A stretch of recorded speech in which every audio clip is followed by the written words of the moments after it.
Hello students, स्वागत है हमारे चैनल पर। हम आपके लिए लेकर आए हैं एक तारा भाग 2 कक्षा 4 के लिए गणित की पाठ्य पुस्तक, जिसमें से हमने बहुत सारे चैप्टर और समझा या सीखा, ये हमने बहुत सारे कर लिए। आज हम शुरू कर रहे हैं अध्याय 16 यानी कि चैप्टर 16।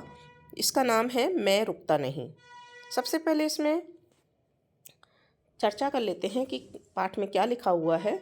तो शिक्षिका ने कक्षा कक्ष में लगे कैलेंडर पर बच्चों को अपने जन्मदिन के माह की तारीख पर गोला बनाने को कहा, जिनका जन्मदिन इस माह में आता है। अनुष्का ने 18 तारीख पर गोला पर घेरा बनाया।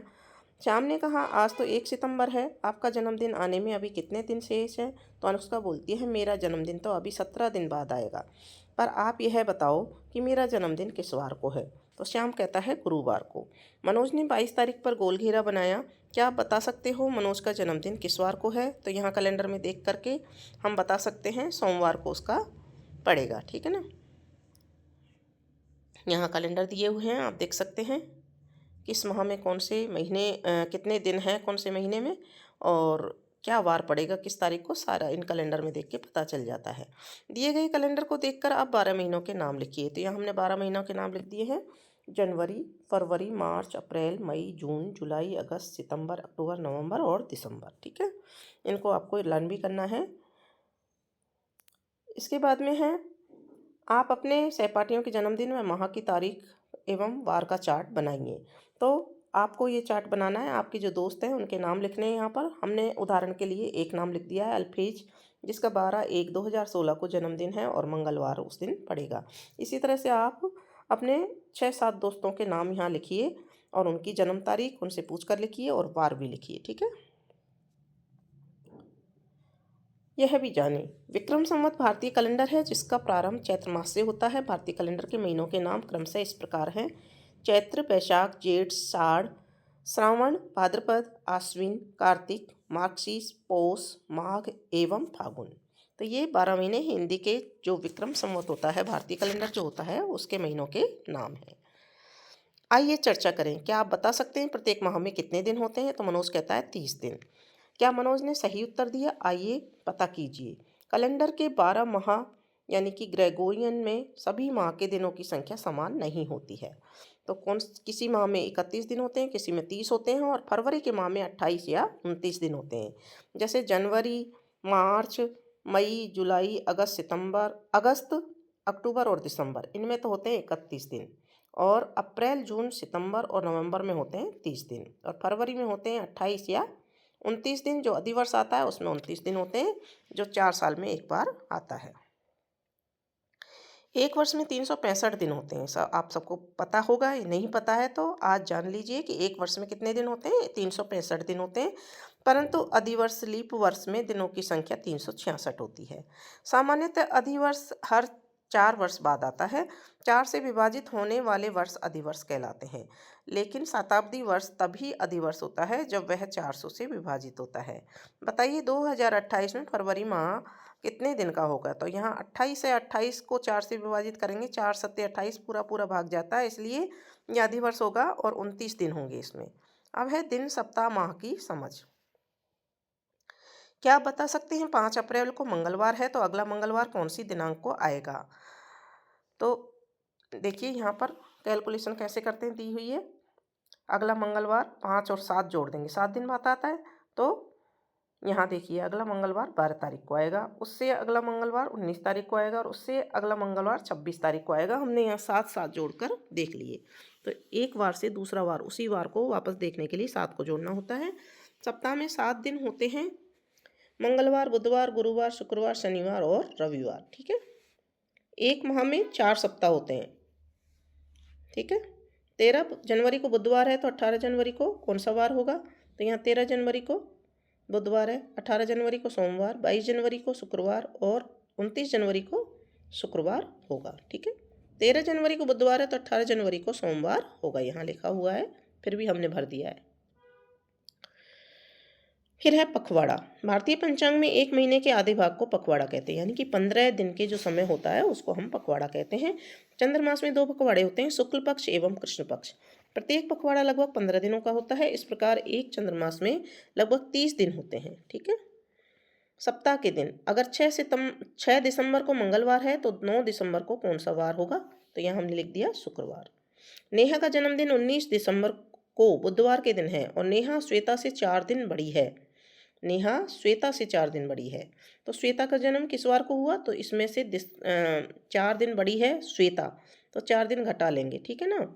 श्वेता से बड़ी है 4 दिन नेहा, तो नेहा का जो वार है बुधवार, उससे पीछे चले जाएंगे, 4 दिन पीछे चले जाएंगे, यानी कि मंगलवार, सोमवार, रविवार और शनिवार, तो शनिवार को उसका जन्मदिन पड़ेगा। इसके बाद देखिए, वर्ष में माह। निधि ने माह के नाम इस प्रकार लिखे: दिसंबर, फरवरी, मार्च, जून, अप्रैल, जनवरी, नवंबर, मई, जुलाई, सितंबर, अगस्त एवं अक्टूबर।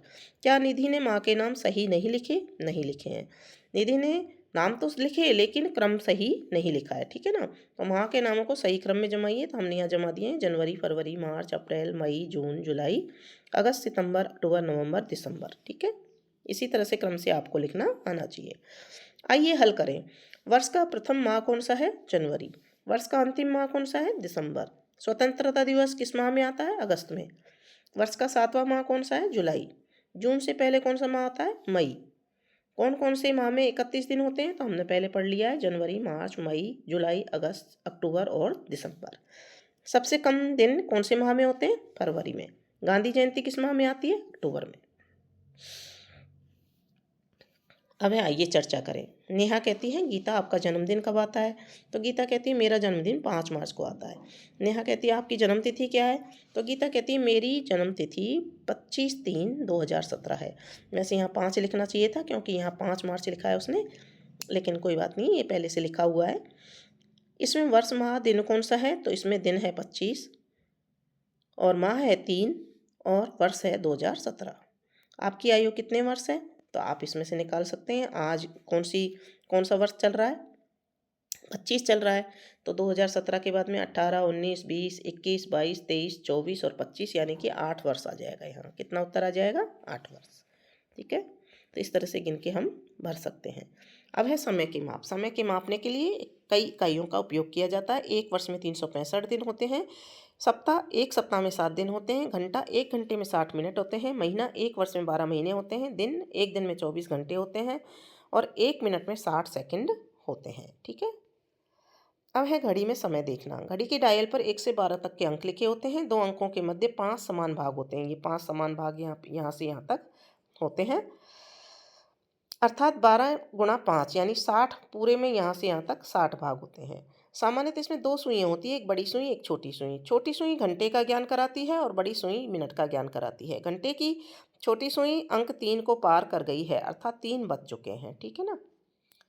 और मिनट की बड़ी सुई 12 पर स्थित है, या नहीं सॉरी 2 पर स्थित है, अर्थात यह 2 गुणा 5 यानी 10 मिनट का समय बता रही है। तो 3 बजकर इस घड़ी में 3:10 का समय हो गया है।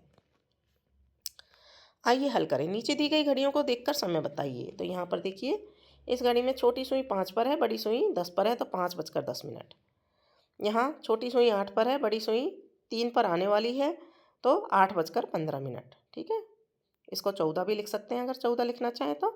फिर यहाँ देखिए, छोटी सुई 2 से आगे निकल गई है और बड़ी सुई 9 पर है, तो 2:45, यानी 2 से ज़्यादा टाइम हो गया है, ठीक है। फिर यहाँ देखिए 12 से आगे सुई निकल गई है, लेकर 1 पर नहीं पहुँची है, और बड़ी सुई कहाँ पर है? यहाँ पर देखिए 40 से आगे 43 पर है, तो 12:43 इस घड़ी में हुए हैं, ठीक है। इसमें एक तीसरी सुई भी होती है जो सबसे तेज चलती है और सेकंड का ज्ञान कराती है। अब है पूर्वाह्न और अपराह्न का समय। एक दिन में 24 घंटे होते हैं। एक दिन की मध्य रात्रि के 12 बजे से दूसरे दिन की मध्य रात्रि तक कुल 24 घंटे का समय पूरा एक दिन कहलाता है, ठीक है। मध्य रात्रि 12 बजे के बाद दोपहर 12 बजे तक के समय को पूर्वाह्न या AM लिखते हैं, और दोपहर 12 बजे के बाद से मध्य रात्रि 12 बजे तक के समय को अपराह्न यानी कि PM लिखते हैं, ठीक है ना, साय या PM। 12 घंटे की घड़ी एवं 24 घंटे की घड़ी यानी कि रेल या बस का समय। 12 घंटे की घड़ी में यहाँ 24 बजते हैं, इसमें मध्य रात्रि में 24 की जगह 00 भी लिखा जा सकता है। तो 12 घंटे की घड़ी 24 घंटे की घड़ी कहलाती है। 12 बजे मध्य रात्रि का समय 00 बजे, 4 बजे पूर्वाह्न यानी 4 बजे, 11 बजे पूर्वाह्न 11 बजे, 12 बजे दोपहर 12 बजे और 4 बजे अपराह्न यानी 12 में 4 जोड़ लेंगे तो 16 बजे। फिर 8 बजे अपराह्न, 12 में 8 जोड़ लेंगे 20 बजे। फिर 11 बजे अपराह्न, तो 12 में 11 जोड़ लेंगे 23 बजे आ जाएगा। ठीक है, इस तरह से 12 को जोड़ लेते हैं, अपराह्न का समय आ जाता है। आइए प्रयास करें। दिए गए समय को 24 घंटे की घड़ी के समय में बताइए। 10:45 बजे पूर्वाह्न। अब ये पूर्वाह्न है तो इतना का इतना ही रहेगा 10:45 बजे। फिर दूसरा है 11:30 बजे अपराह्न। 11:30 को हम 12 में जोड़ लेंगे तो 12 यहाँ हो जाएगा 23:30 और 3:50 बजे पूर्वाह्न, तो पूर्वाह्न का समय वैसा का वैसा रहेगा यानी 3:50 बजे, 3:50। 3:50 बजे अपराह्न, तो इसमें 12 में इसको जोड़ लेंगे, 12 और 3 15, 15:50 या 15:50 बजे। ठीक है, इनको इस तरह से लिखा जाएगा। फिर यहाँ देखिए जोड़ कीजिए भी घंटा और मिनट। 1 घंटे में 60 मिनट होते हैं, इसलिए यहाँ पर हासिल 60 मिनट को लिया जाता है। मिनट में चेंज करके 1 घंटे को तो 60 मिनट में परिवर्तित होता है और हासिल उधर ले जाते हैं घंटे की तरफ, तो 60 मिनट को इसमें से उधर ले जाते हैं और 1 घंटा बन जाता है। यहाँ मिनट में 20 और 25 को जोड़ा है 45 आ गए, 3 और 1 को जोड़ा है 4 आ गए। यहाँ पर 45 और 15 को जोड़ा 60 आ गए, 3 और 3 को जोड़ा 6 आ गए। लेकिन यहाँ जब 60 हो गई तो 60 से 1 घंटा बन जाता है, तो इस 60 को इधर ले जाएंगे और 6 में जोड़ देंगे, 7 घंटे 0 मिनट हो जाएगा। ठीक है, आइए चर्चा करें। सुक्कू को पहेलियाँ बहुत पसंद थी। वह हमेशा अपने दोस्तों के साथ पहेलियाँ हल करने की कोशिश करता था। एक दिन सुक्कू के विद्यालय में एक जादूगर आया। जादूगर ने सुक्कू से एक पहेली पूछी, यदि मैं एक पेंसिल को 2 बार तोड़ूं तो कितने टुकड़े होंगे, और कहा यदि तुम इस पहेली का उत्तर दे दोगे तो तुम्हें एक जादुई पुस्तक दूंगा। सुक्कू ने पहेली ध्यान से सुनी और सोचकर तुरंत उत्तर दिया, 3 टुकड़े होंगे। जादूगर बहुत खुश हुआ और उसने सुक्कू को जादुई पुस्तक दे दी जिसमें बहुत सारी पहेलियाँ थी। कुछ पहेलियाँ आप भी हल करके बताइए। तीलियों से यह आकृति बनाइए। इसमें कितने वर्ग हैं, तो हम यहाँ गिन सकते हैं 1 2 3 4 5, 5 वर्ग हैं। अब कोई 2 तीलियाँ उठाकर ऐसे रखिए कि 4 वर्ग बन जाए, तो इसको आप अपने आप कोशिश करना है। फिर है इस आकृति में कितने त्रिभुज हैं, इसमें 10 त्रिभुज हैं, 1 2 3 4 5 6 7 8 9 और एक बड़ा वाला त्रिभुज 10। ठीक है, रमन के पास 25 सेब हैं। उसने श्याम और महेश को कुछ सेब दिए। अब रमन के पास 10 सेब बचे हैं, तो श्याम और महेश को कितने सेब मिले। तो रमन के पास 25 में से 10 सेब बचे हैं, तो 25 में से 10 को घटा लेंगे यानी 15 सेब उसने श्याम और महेश को दे दिए। यदि श्याम महेश को दुगने सेब मिले तो महेश को कितने सेब मिले। अब 15 सेब दिए हैं और महेश को कितने सेब मिलेंगे, महेश से दुगने श्याम को मिले हैं, तो 5 सेब तो महेश को मिलेंगे और 10 सेब उससे दुगने श्याम को मिलेंगे। अब है आइए चर्चा करें।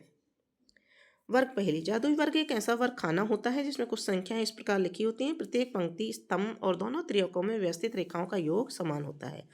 प्रत्येक पंक्ति, स्तंभ और त्रिकों में व्यवस्थित रेखाओं का योग 15 है। यहाँ पर देखिए, इधर से जोड़ो 15, 2 5 7 8 और 15, ऐसे भी 15, ऐसे जोड़ेंगे तो भी 15, ऐसे जोड़ेंगे तो भी 15 और ऐसे जोड़ेंगे तो भी 15 आएगा। ठीक है ना, कैसे भी जोड़ो सभी तरफ से इसका योग 15 आएगा।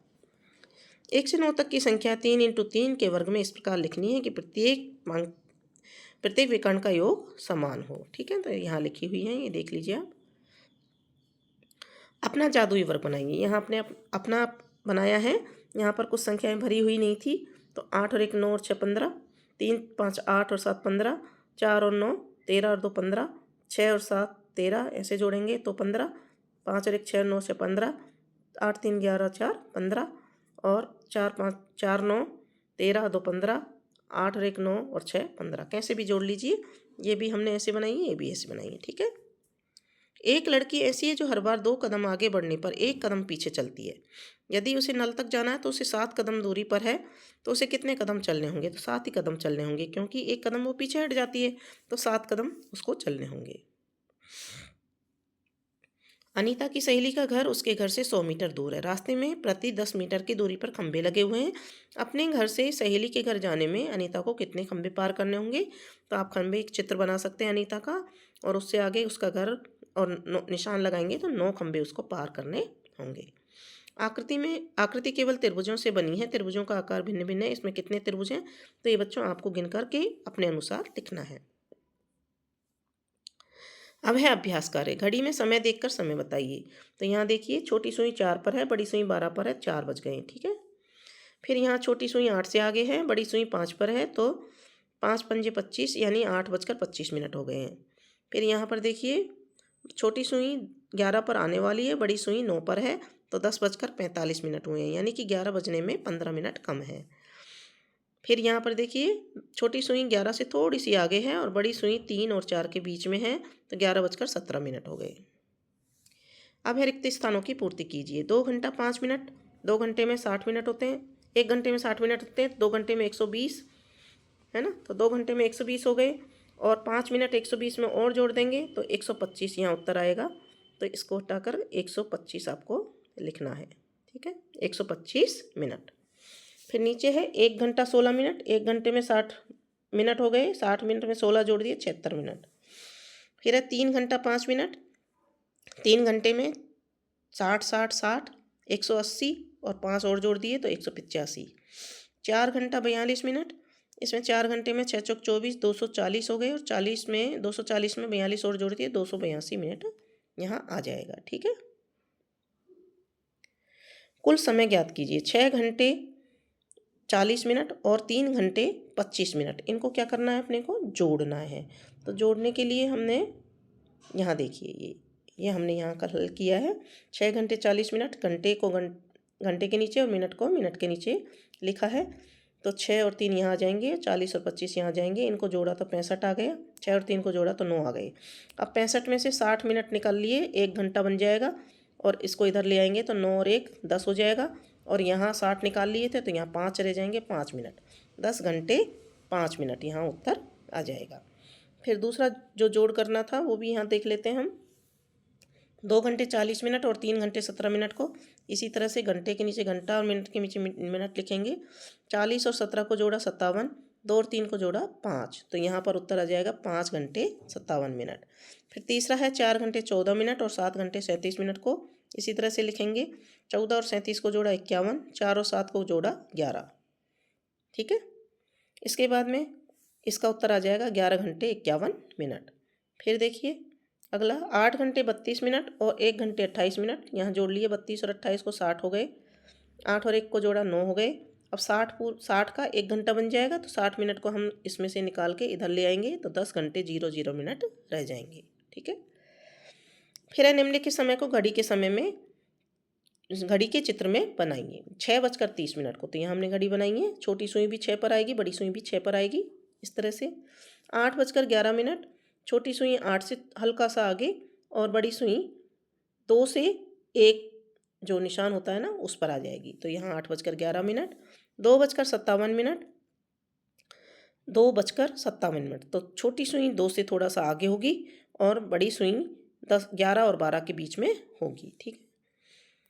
फिर 1 बजकर 40 मिनट, तो छोटी सुई 1 से आगे होगी और बड़ी सुई 8 पर होगी। फिर है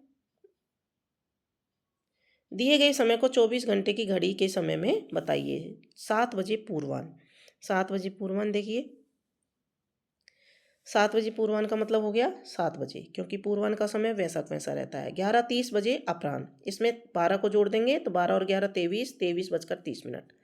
12 बजे मध्यरात्रि, 12 बजे मध्यरात्रि के समय को 00 बजे कहते हैं या फिर 24 बजे, ठीक है।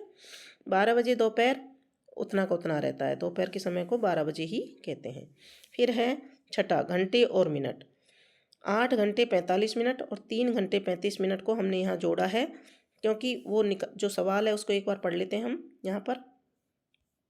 छठा सवाल, गीता अपनी नानी के घर जाने में 3 घंटे 35 मिनट का समय लगता है। यदि वह सुबह 8 बजकर 45 बजे निकलती है तो नानी के घर कितने बजे पहुंचेगी। तो सुबह निकलने का समय है उसका 8 बजकर 45 मिनट और पहुंचने का समय है उसका 3 बजकर 35 मिनट। तो इनको हम जोड़ देंगे, 3 घंटे 35 मिनट उसको लगते हैं, तो वो कितने बजे पहुंचेगी, 11 बजकर 80 मिनट पर। अब 80 60 से ज़्यादा हो गया, इसलिए इसमें से 60 को निकाल लेंगे तो 60 निकल जाएगा, यहाँ 20 रह जाएंगे, तो 12 बजकर 20 मिनट पर वो पहुंचेगी नानी के घर, ठीक है। तो यहाँ लिख दिया नानी के घर 12 बजकर 20 मिनट पर पहुंचेगी दोपहर को। फिर है 7वां सवाल, देखिए, एक बस उदयपुर से 21:30 बजे प्रस्थान कर अहमदाबाद 5:30 पहुंचती है, तो यात्रा का समय ज्ञात कीजिए। अब देखिए यहाँ 21 बजे निकलती है बस, तो यहाँ पर देखिए, तो पहले 21:30 से बाद में 24 बजेंगे, तो 24 में से पहले 21:30 को घटाएंगे, 2 घंटे 30 मिनट आ गया। फिर 2 घंटे 30 मिनट के बाद में 5:30 पर पहुँचती है, तो इसमें इसको जोड़ देंगे। 30 और 30 60 हो गए, 5 और 2 7 हो गए, 60 का 1 घंटा बन जाएगा, तो यहाँ 8 घंटे उसको लगेंगे। ठीक है। 8वां सवाल देखिए, दी गई आकृति का उपयोग करके ताले का वजन ज्ञात करें यदि 3 चाबियों का वजन 1 किलोग्राम है। तो यहाँ देखिए 12 चाबियाँ दी हुई, 3 और 3 6, 3 9 और 3 12, 12 चाबियाँ हैं। 12 चाबियाँ 4 तालों के बराबर हैं और 3 चाबियों का वजन 1 किलोग्राम है। तो 12 चाबियों का वजन कितना हो जाएगा? 4 किलोग्राम हो जाएगा। तो तालों का वजन भी कितना हो जाएगा? 4 किलोग्राम हो जाएगा। देखिए यहाँ हमने चाबियों की संख्या 12 जो 4 तालों के बराबर है, 3 चाबियों का वजन 1 किलोग्राम, तो 12 चाबियों का वजन 1/3 × 12 4 किलोग्राम आ जाएगा। अतः 4 तालों का वजन 4 किलोग्राम होगा। एक ताले का वजन 1 किलोग्राम होगा। एक ताले का वजन कितना होगा? 1 किलोग्राम। फिर देखिए 9वां सवाल, अंक 8 4 7 3 का उपयोग करके 4 अंकों की संख्या बनाई गई है। यह संख्या 6000 से बड़ी और 7800 से छोटी है, तो संख्या के सैकड़े के स्थान पर कौन सा अंक आ सकता है? तो हमें पता है 6000 से बड़ी संख्या बनानी है, तो इकाई यहाँ पर हज़ार के स्थान पे हमने 7 लिख दिया और सैकड़ा के स्थान पे 8 से छोटी संख्या आनी चाहिए। तो 8 से छोटी संख्या इसमें 2 हैं, 4 और 3, 4 और 3, तो सैकड़े के स्थान पर 4 और 3 में से कोई सी भी संख्या आ जाएगी। ठीक है।